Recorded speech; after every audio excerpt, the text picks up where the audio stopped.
'Twas the night before Crusademas, when all through the LBC home arrangement, not a creature was stirring, not even Clinton in the basement. The LBC crew stockings were hung by the festively decorated fireplace with care, in hopes that St. Crustados soon will be there. The LBC crew were nestled all snug in their beds, while visions of bits and bits danced in their heads. And MJ in her kerchief and Sean in his terry cloth onesie and cap had just finished their drinks and got ready for a long winter's nap. When out on the snow-covered LBC lawn, there arose such a clatter. Sean sprang from his bed to see what was the matter. Away from the window, Sean flew like a flash, tore open the shutters, and threw up the sash. The moon shined on the new-fallen snow, gave a luster of midnight to objects below.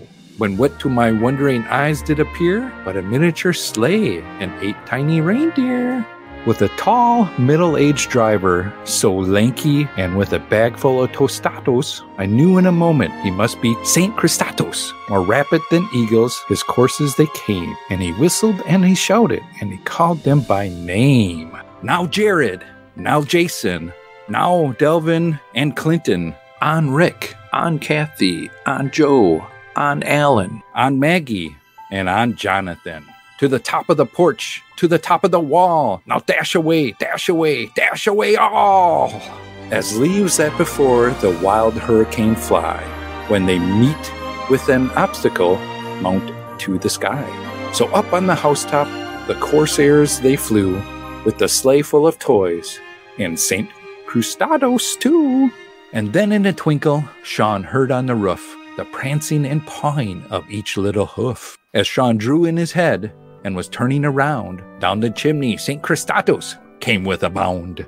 St. Crustados was dressed in all fur from his head to his foot, and his clothes were all tarnished with pipe ashes and soot. A bundle of bits and some sky strikers too he had flung on his back, and he looked like a peddler just opening his pack. His eyes, how they twinkled, his dimples so merry. His cheeks were like roses, his nose like a cherry, but no heroin. His droll little mouth was drawn up like a bow, and the beard of his chin was as white as the snow.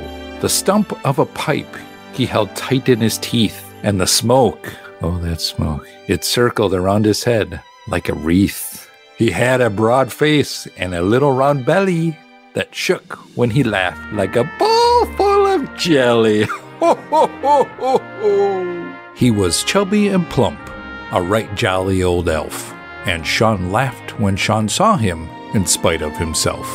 A wink of his eye and a twist of his head soon let Sean know he had nothing to dread. He spoke not a word, but went straight to his work, and filled all the stockings with comics and bits too, then turned with a jerk, and laying his finger aside his nose, and giving a nod, up the chimney he rose. He sprang to the sleigh, to his team gave a whistle, and away they all flew like a rocket missile. But Sean heard him exclaim, as he drove out of sight, "Happy Crusademas to all, and to all a good night."